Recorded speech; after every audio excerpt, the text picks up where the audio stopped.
The rain never stops here. It hammers the main gate of the research facility, a constant drumbeat against steel. My name is Alex, and I'm the night security guard. Just another shift, or so I tell myself, hood up against the downpour. I swipe my badge at the security door. The hydraulics click and hiss, sealing Mayin. Inside the control room, the blue glow from the CCTV monitors washes over me, while my wet rain jacket drips onto a hook, a small puddle forming on the concrete floor. A lukewarm cup of coffee waits for me, my only companion for the next 12 hours. I settle into the worn chair, eyes scanning the dozens of live feeds. Jungle, fence, corridor, repeat. All quiet, all normal. Then, out of nowhere, camera 7 starts glitching. A burst of static. Tenet. Clears. My heart drops. There's a face in the lens. Scaly, reptilian, with one milky white eye that seems to stare right through the camera, right into me. It's gone as quickly as it appeared, but the image is burned into my mind. A system overlay flickers on the monitor, an error from some other database. Subject. Smart. My hand instinctively tightens on my radio, fingers slick with sweat. I tried to dismiss it. Just a glitch, right? But that nagging feeling in my gut won't go away. The high-voltage fence line disappears into the mist, water streaming down the metal posts. My flashlight beam from a remote camera catches something new. Deep, three-pronged. Claw marks, gouged into the steel. They weren't there last night. Near the marks, something even stranger. A series of tally marks, carved into the metal. Fresh scratches, gleaming in the wet. Who would do that? And why? Back inside, I glance at the briefing board. A chaotic mess of memos and warnings. A handwritten note is tacked to the top. Valley rules. Someone's idea of a joke, maybe. Rule 1 is a crude map of the patrol routes. Wheat the wards don't repeat. Routes circled in angry red marker. Rule 2 is a photo of a floodlight pole, a sticker slapped on it showing a timer set to 10 seconds. 10 seconds max. Rule 3 is just a grainy photo of a guard's silhouette, with a barely perceptible shadow behind him. Click click is scribbled next to it. I chuckle, shaking my head just. The vet's trying to scare the new guy. The pen digging into the paper with more force than I intended. On the main monitor, an empty jungle corridor is displayed. Then, a flicker of movement at the very edge of the frame. A shadow detaching itself from other shadows. I rewind. Play it back. It's there, for a single frame, then gone. A leaf shakes on a branch.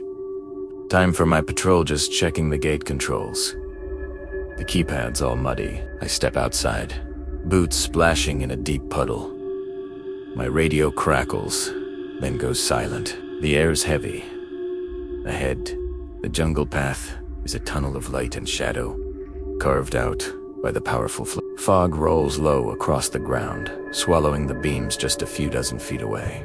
It feels like walking into the ocean. You picked path out light last night. My flashlight beam cuts through the rain, and then I hear a splash beside me. My heart races as I spot my boot print in the mud right next to it is a huge, three-toed footprint. Still with me.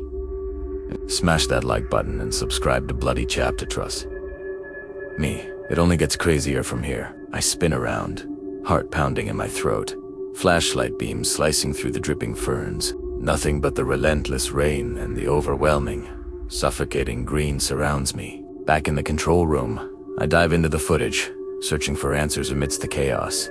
There I am on the screen, turning around wildly, but the camera's view shows nothing behind me. Just an empty path. Then I spot it on another camera. A silhouette stands perfectly still in the darkness, just outside the pool of light.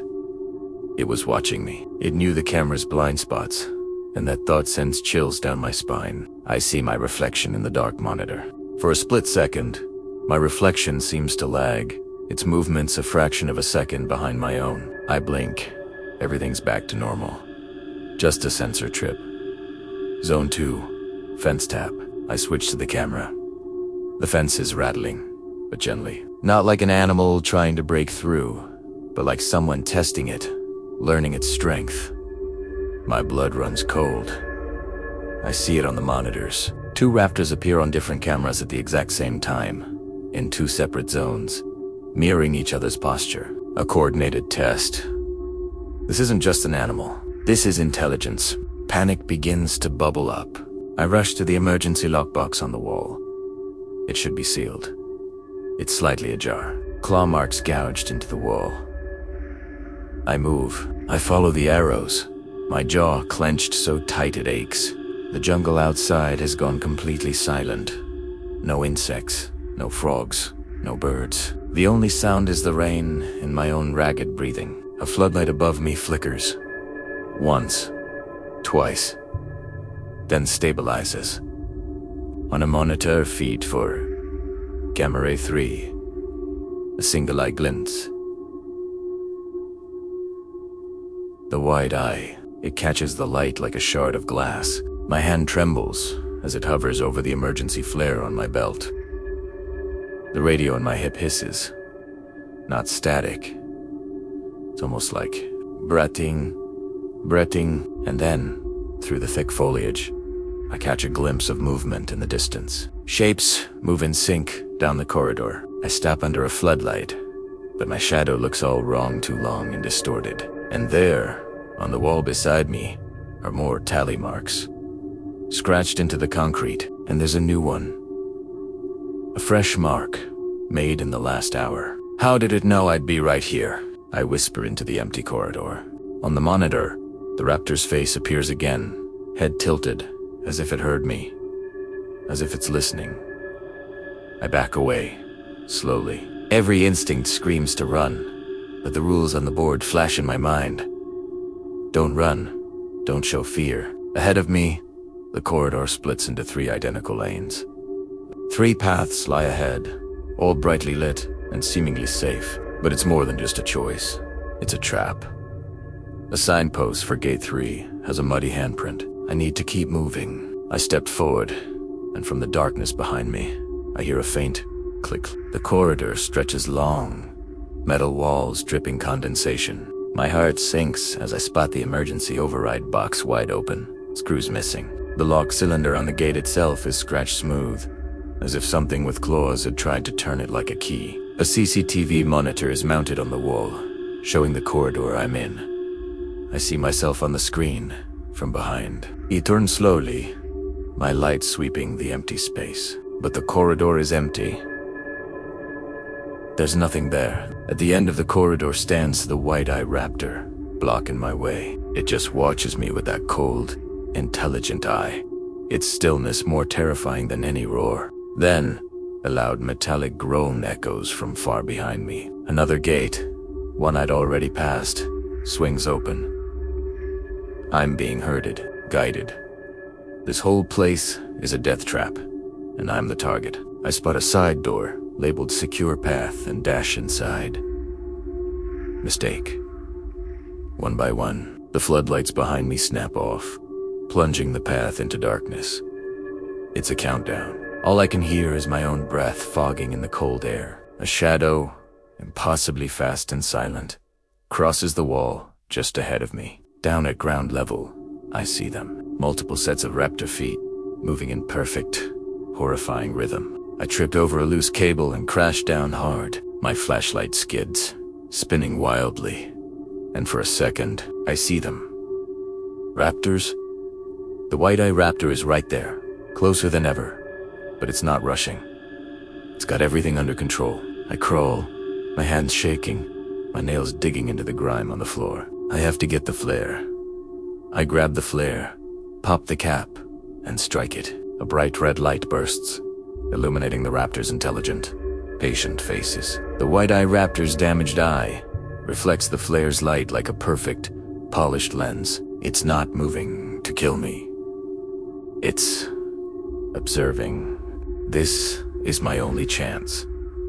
I scramble to my feet and run, flare held high, sprinting for the main gate. I can see the sign, the promise of safety. As I get closer, my blood freezes.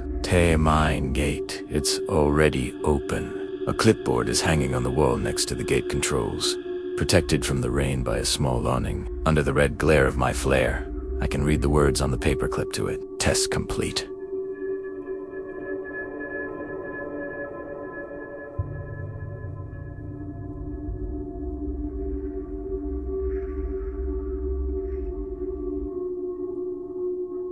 Human response patterns acquired. It hits me with the force of a physical blow. The rules, the glitches, and the hurting it.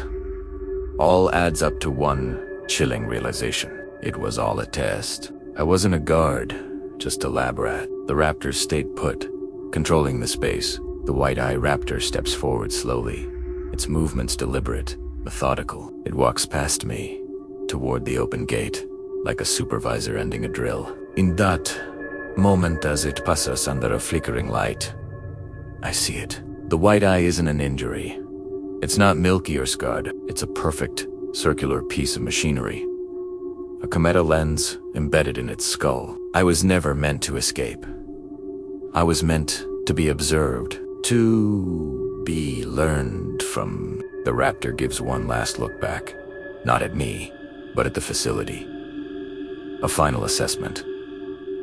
Then it disappears into the jungle. I'm left standing alone in the rain, the open gate swinging slowly in the wind as the jungle begins to swallow the lights of the facility whole. The test is over, but for me, the horror is just beginning. Thanks for watching. If this gave you chills, like and subscribe to Bloody Chapter 4. More stories like this.